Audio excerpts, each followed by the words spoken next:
Welcome, everyone. You were listening to it, perhaps watching Hot Sauce interview special. We are joined with Davis Sanchez, myself, and Terry Tam. We're talking to a former three-time Grey Cup winner. Dude works with TSN right now, doing some great work. We're going to talk to him about some of the stuff he's been saying on TSN as well. Just because, we have the opportunity to talk to someone and get more in depth than just sort of the take. And I love having this opportunity to do these long form interviews for that reason. And also a guy who played in the NFL. And I have an interesting question to start things off. Davis Sanchez joins myself and Terry Tam.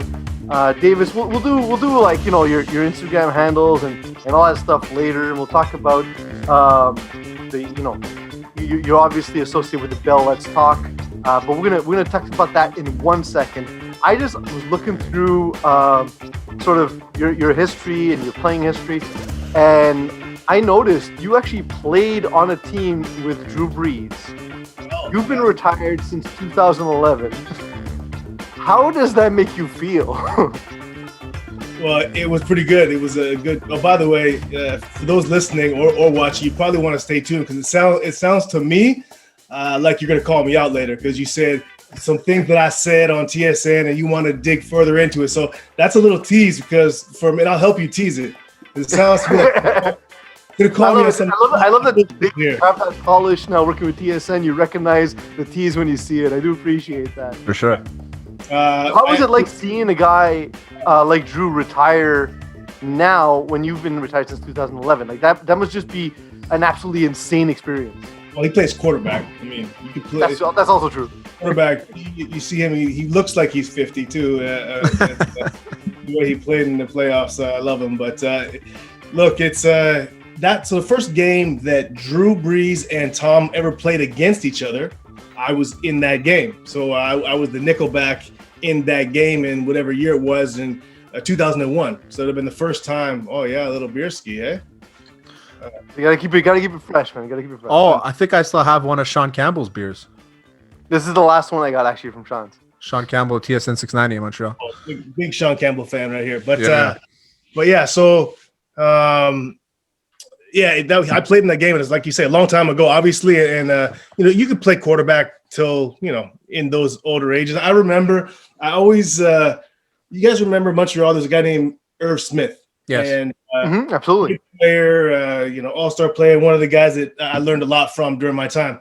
But he was like my age when I retired. He was like 35 or 4 or something like that. And I remember as the young guys, we always would laugh in the meeting room. Because he would always be his last years, and I'm getting around to this because the same thing happened to me, so I'm allowed to laugh at him. But he would always be a step short on a pass breakup, and he'd always be like, oh, just like almost had it, shucks, and we always be like, you're always a half a step slow. It's not an oh shucks. But I realized later on, fast forward 10 years later, and that was me in my last year. I mean. It was always like I thought I could see it. I would break on the ball, and I think I'd get there and always be a half a step short. And to the point of your question, a quarterback, guys like Drew or Tom or these guys are kickers. They doesn't necessarily affect them because they don't have to deal with those quick, situations like a DB or receiver would. But once you lose that half a step, and it's really just a half step, you're done. So. Well, what you see with quarterbacks, like and with Drew Brees specifically in the last game, is like the read is there in his mind, and the ball just doesn't exactly get to where it's got to go, and not even where it's got to go, but at the timing in the route where the DB can cut it off. Drew Brees was great at that, just putting the ball in the exact right spot, and it was tough to watch at the end where the ball just didn't get to where he wanted it to go at the end. Yeah, it would. I mean, it's. And I think it was probably. Would you guys say that they don't want him back either? Like he said, he doesn't want to play, but you think the Saints don't want him back? Well, that's the thing. As we spoke about it a few episodes ago, is that with Drew Brees is that they knew. I think they're going to be $48 million worth of a cap or something like that this year. So they kind of told him, listen, you'll play up until this point, and if you want to play again, we're going to have to restructure. And I think that at that point, it might be a blow to his legacy, because right now, how many times have the Saints gone so far and they just couldn't get there? Since 2011, they haven't won anything. So it's like, so we're getting to the point now where it's like, can you perform at the level that Davis Sanchez used to perform? And I don't think you're up there yet, anymore. And that's the point. And it's tough because I grew up watching Drew Brees, so it's, but I love, we can say he's one of the top 10 of all time. And as ambiguous as ratings can be, he's one of the best that's ever done it, for sure. Have you ever picked him off in practice? Practice, I'm sure. I picked him off in practice. I definitely, my NFL stat sheet says 0, 0, 0, 0 across the interceptions board. But I picked off I got back-to-back interceptions in preseason in my second season in the NFL, and I said something to Matt Hasselbeck about it. I love it. Picking him off. And I'm pretty sure he just looked at it like, I know guys who picked me off. I've never seen a Mexican name in there, the guys that picked me off. But for him, I don't think the preseason counted. But no picks. It still counts. It still counts to us. It still counted to guys in Montreal since you played here, so we were pumped. I still got the ball and the autograph, not the autograph, but the game ball of the interception. Yeah. And as the years go on and I get older and older, I'll be 60, 70 years old, and they'll be like, interception ball. No one knows it's from a preseason game number 2. Who gives a shit, man? How much you want for it? I'll buy it off you. How much you want for it? Well, depending on if there's no CFL season again this year and we have no TSN panel, I might start selling off some stuff and take you up on that. There you go. Let me know. I saw that in your first game as a starter, Davis. You played corner and you lined up against Jerry Rice. How much did you shit your pants? And how much did it weigh your pants down, knowing that you're up against basically the greatest receiver who ever played? It's like a mess. Yeah. Well, I don't know about all the pooping stuff, but Jerry was, to be transparent, Jerry was at the end of his career.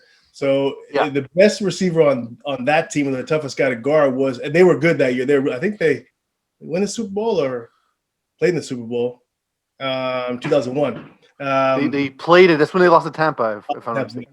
That's right. But Rich Gannon was the MVP that year, I believe. Yeah. And anyway, they're really good on offense. But Jerry Porter was the best receiver on that. I remember 84.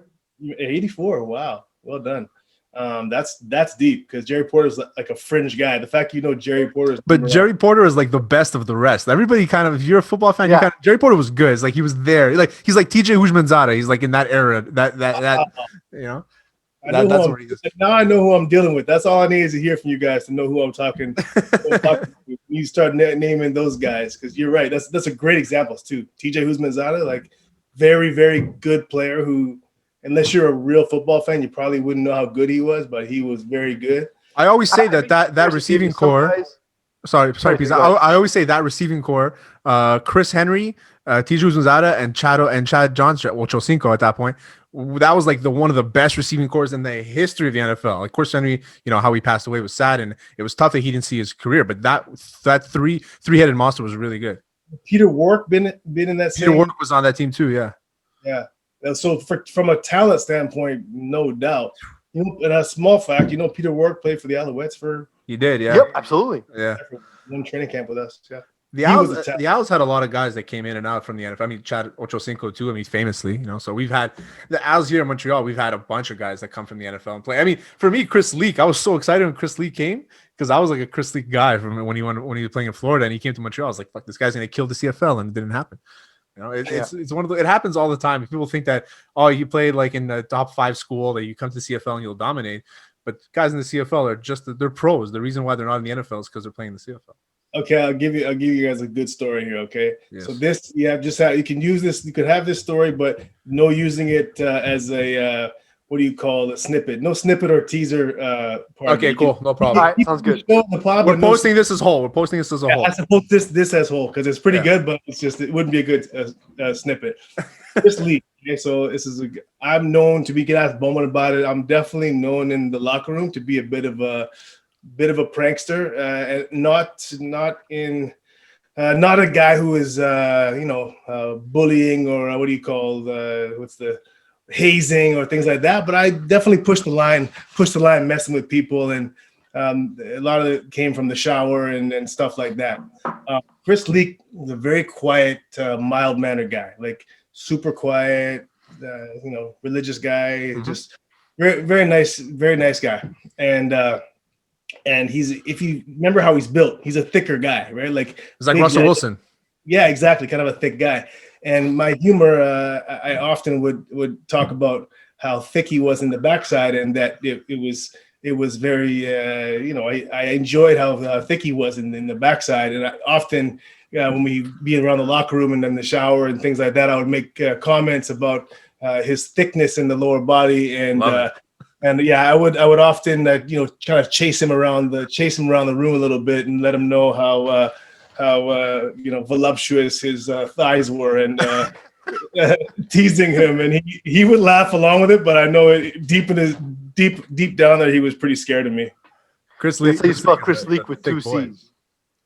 2 C's? 2 C's, exactly. Thick with 2 C's. Thick with 2 C's. Thick. I saw on Twitter you mentioned something. And this is something that we've often talked about, and something that I can't believe is still a thing. But Eric Bieniemy still not being offered a job in the NFL. At this point, it's one of two things: either just there's something against this guy, or Andy Reid's basically told him, listen, I'm going to retire in X years, and then you're going to have the rest of Mahomes' career, because it makes no sense to me. The things they've done on offense from a scheme perspective is absolutely incredible. The way they're able to use all of their pieces is something I wish, like as a Dolphins fan, I look at them like, why can't we have this? Why can't we have nice things? And the Chiefs have all the nice things. So let's play devil's advocate, and I get it. Like, obviously, there's a push for, and Rodney Harrison was great. He was a teammate of mine as well, obviously in the secondary there. But he made a great point and was strong. Was, until there's some black ownership, that you're gonna hire people that you relate to, and that's that you look like that have commonalities. Yes. Totally, and it's unfair, but I use this and I say it all the time. And there's still got to be a way to fix it.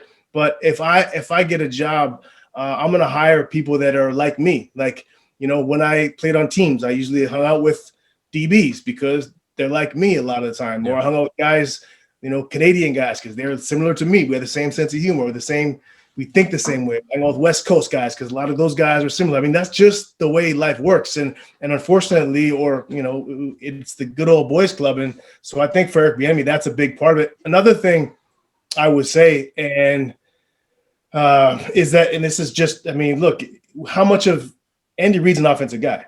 So we don't know how much of that offense is Eric Bieniemy or how much is Andy Reid. Now, I'm not discounting anything he's done, but I also, you have to at least consider that maybe it's Andy Reid's doing more than it's let out, and that's part of the reason that he's not on the top of people's list. But after you watch the Dan Campbell knee biting, it's like, for our perspective, we do a comedy podcast, Davis. So for us, Dan Campbell was like a gift from heaven. Like, best. We're gonna get to make fun of him for so long, and it makes me so happy. But when you see Bieniemy and the whole thing with, you mentioned, hiring commonality, but the fact that Andy Reid, who's an offensive genius, kept around Eric Bieniemy, wouldn't that lead you to believe that this is someone who shares a like mind at the very least? A great point. Yeah, Andy Reid. If Eric wasn't good, Andy wouldn't keep him around. Yeah, there we go. There we go. But there must be, like, we joke about this all the time, that Adam Gase had a sex tape on Woody Johnson. That's why he kept his job for so long. Maybe Bieniemy has joke. I say the truth. Yeah, you say the truth. I say joke. But maybe Eric Bieniemy has a sex tape on Woody or with Woody Johnson. But the thing is, with would incriminate him. But if he has it on him, then he can hold him ransom. But that's what I'm saying. So maybe Eric Bieniemy has something on Andy Reid. Maybe Andy Reid isn't the genius that we think he is. Maybe Eric. Tony Dungy was discussing and you guys have heard it, I'm sure, but maybe he's not a good interview, and that's not fair, because it's not, Dan Campbell might have been a good interview. He doesn't present well in front of the media, and you don't need a guy that's a good interview to be a head coach. You need a guy that obviously understands the X's and O's of football, and more importantly, understands the culture of a room and galvanizing a team. And then, so it's, I think that could be a part of it, is how you present. And how about this? If Dan Campbell, what we saw from him, he got hired because him and Chris Spielman were ex-teammates and boys, right? So Dan Campbell, if he was to go to the job without Chris Spielman, just to strictly interview with whoever the CEO is or within the Ford family, there's no way that guy's getting a job. I don't think so. He knows him as a football man, he got the job. And we see, I mean, it's crazy to me. It's not crazy to me that Dan Campbell got a job because it's Detroit. He kind of fits like that. Like we talked about how people fit with different people. And I think that Dan Campbell kind of fits that Detroit blue collar style. You know, I mean, we look at Matthew Stafford. He's not going to be there anymore, but we look at Matthew Stafford. He's a tough kid. His rookie year, breaking his collarbone, coming out. Like Detroit's like a tough football city. You know what I mean? And so it's like the city is tough. It's blue collar. It's like Ohio. When people talk about Ohio, it's always blue collar, toughest guys in the world. And I think Dan Campbell fits that. Was he the best option? I think there's plenty of coaches out there that probably would have got hired ahead of him, but 6-year contract, we don't know what's going to happen. Me and Peeze we said probably about 3 years of glorious clips that I can cut up and put online. Like it's the best. I can't wait. I'm so excited. By the way, I don't think Matt Stafford's a blue collar tough guy. I'll fight you on that one. I think. Oh, yeah. Okay. Cool. I'll take it for you. For Montreal reference, he's more of like a Westmount private school. Okay. I get what you're saying. So he's like Marco Briette, is what you're trying to say. Yeah, he's like Marco Briette without the big fight. Okay, I will say, just knowing what I know, Davis, a lot of my roots are in Georgia. My wife was born there, and knowing Athens, Georgia, I can concur. I'll agree with you. I'll side with you. It's one of those. Okay, I get it. Yeah, okay, I'll take it back. Especially Athens. I've been there too. The beige khakis and the polo shirt are. Yeah, 100%. It's so weird. It's so weird. Now I'm getting insulted. I mean, that's what I wear all the time. with the tied sweater over, you know. With so you Chris, got to do it. Chris Leak type bottom. Exactly. I mean, nobody's got a romper like Chris Leak for sure. So what's next for Davis Sanchez if the season doesn't happen? What's happening with you? I mean, I'll finish off this. You know, we got the NFL season to finish off, and I'm happy to take a break for a few months. And I'm confident CFL is gonna ramp back up in the spring and or in the summer, I guess. And I just wait for that. But we have, I don't know if as you guys might know, or if you don't, I'm an avid gambler and love sports betting. And that's a savage passion of mine, which really fit in with the city of Montreal. Because same here.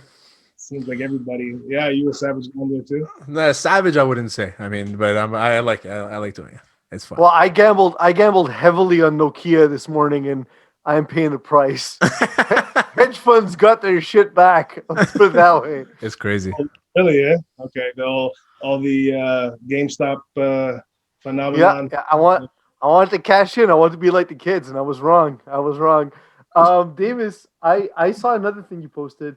It was actually it's two-parter. The first part is I've been watching the route running of Stephon Diggs for a long time, basically since his time in Minnesota, and I was preaching this season in like one of my fantasy drafts that's kind of like got a lot of guys in the know, and I was like, this guy is like elite level route runner. It's not just speed, it's not just hands. To me, he is absolutely just a craftsman at the position. As a guy who covered guys in that position, do you think he's at that elite level, or is it just like me being the guy from the couch being like, hey, I'm drunk, but I think he's awesome? Yeah, he looks great. It's a good. You're spot on. Because what else makes him great? He's not that big. He can run. Obviously, he's fast, but there's a million guys like that. He's what I see with him. I think he's well thought when he runs his routes. I think he's got a plan, and then you watch his precision. Tying his precision in with his burst. Like everyone can be fast, but the key to running routes or getting separation is that 3 steps out of your cut. Like who cares if you're straight line fast, but it's when you make that cut. And someone said, I think it was Devontae Adams said it last week when I was watching some stuff on him. He said, I actually want the DB to be close to me for as long as I can have him close to me, because then I know where he is and I can feel him. And then when I need to separate, I separate. And as it's a great point as a DB, it's true. I always want to be, a yard and a half away from a guy so I could feel him, but I have enough room to react when he makes his move. And that's, Diggs is really good at the top of the route, bursting and separating, and he's one of the best. And then he is, for a little guy, he's pretty darn tough as well. So yeah, I'm with you. He's got to be a top 5 guy in the league right now. Oh, for sure. I mean, I put him up there. Him, Jefferson. I mean, you can't ignore him. DK, Julio, Hopkins. I mean, those guys are up there, man.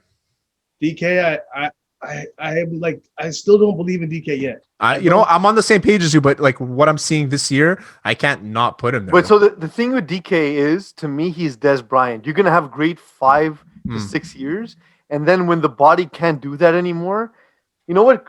All the praise to Seattle, saying, you know what? Let's just get the years out of him now, because I agree with Davis. From like a route running standpoint, it's not incredible. It's just his physical gifts are just nothing like we've ever seen before. Yeah. It's Zion Williamson or LeBron James in a football uniform, basically. Somebody said this, and it was a good point. They do a good job of Brian Schottenheimer. He did used to do a good job. He's fired now, but with the route he ran, like he only had him run. There was like 5 or 6 routes that he ran, and it's because. And I said this when I was looking at him as he was coming out. I'm like, oh, he's too big. He can't get out of his breaks. And he's not great at getting out of his breaks, but that's why the routes that he ran were like sharp in cuts or go routes or stutter and go. Like you can run those type of routes if you're not a guy that gets out of his breaks well. A guy like Devontae Adams or Stephon Diggs. Like you don't see very many out and ups from DK. Like out and up because it takes too long to turn your body, chop your feet, get back up, or a curl and go. You can stutter. He's a sprinter. Right. And so we'll see how it goes. But look, in his first year, I said he wasn't that great, and I didn't think he was going to be that good. And to your point, he totally proved me wrong this year. So maybe I'm just wrong, but I still got to see it again to put him in that like top 5 elite.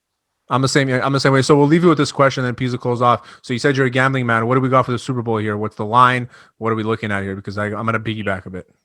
Yeah, I mean, I'm going KC. As soon as I saw the line come out, I was actually like live on air, and the lines came out like during a commercial break, and lines came out, and I jumped on KC as soon as I saw it at what was it, -2.5? -3 and a little bit of juice, because I thought I was going to go to 3.5 or 4, and then on Monday morning when people started talking, and it makes sense, Tom Brady at home, you just can't put over a field goal because there's too many people that just believe in Tom, and plus the tackle situation in Kansas City is a big one too. They got their 2 top tackles out, and against that pass rush, it might be a factor. So the number's going to sit at 3. It's going to go like the juice will change to -130, -140, whatever it is, but it won't go off that number is what Vegas is saying. But I'm taking if you can beat me, if you're Patty Mahomes and Tyreek and Kelsey, if you can beat those guys, go ahead. Good luck and more power to you. Give me Mahomes 3 points. Against 3 points all day long. Davis, I have one last quick question. I promise you we'll cut it right after there. I know you're on the schedule.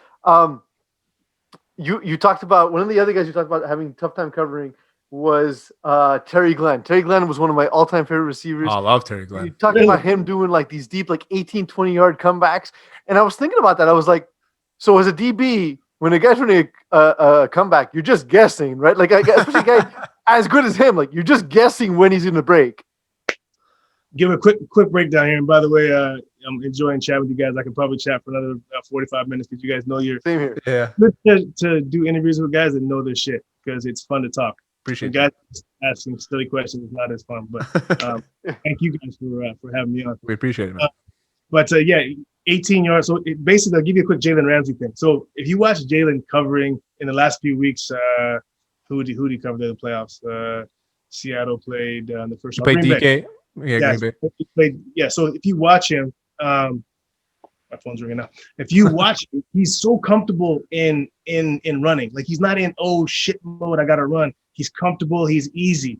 And that is because he's as fast and he doesn't have to worry. If you can run and cover guys and you don't have to be at 100% speed, you can be at 90%, then you're able to break and cut easily and still, stay in phase.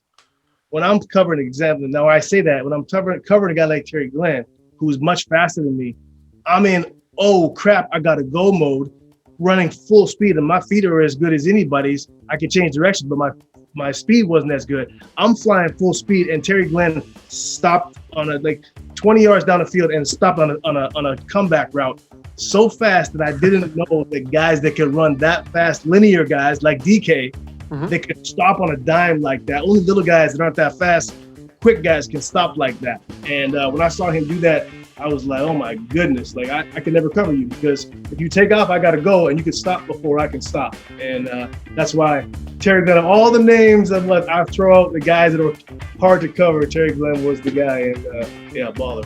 One of those best of the rest guys, man. Yeah, exactly. So, Davis, thank you so much for joining us. For those who want to follow, he's at David Sanchez at Instagram, at Shea TSN Edge. Sorry, Shea underscore TSN Edge. Hey, you know, Montreal. What's my last name? Sanchez. So what do you think? What do you think it's Shea? What do you think? Chez. It's Chez. Oh, sorry, we went to francophone mode, 100%, man. We're Quebecois. That's what we're gonna do. That's right. Yeah, you can find I'm Davis Sanchez everywhere, but Chez, what everybody calls, I'm Chez at TSN Edge. And go to anyone who likes to gamble and talk gambling stuff, go to TSN Edge, because we're talking about that. Like I say, massive passion for that. That's where the sports world is going to, and we're talking about it all day. I'll be tweeting at you a lot about these bets. Love it. Please do. Yeah, let me know what you got. Absolutely, and of course, Davis and the rest of TSN, they are embarking with Bell Media on the Bell Let's Talk campaign. Mental health, autism, it's a huge deal for it's not just a Bell cause, it's a cause for all Canadians, for all people really, because it's something that is absolutely important. We've talked to so many people on our channel about struggles with mental illness, so it's so cool to see a corporation like Bell put their money behind a cause that's this important. Davis, thank you so much for joining us. We gotta record a tag or something at the beginning, because we really didn't. We were so excited to talk to Davis that we didn't actually do it on the top, Terry. So let's record a tag at the top of it as well. Thank you, Davis.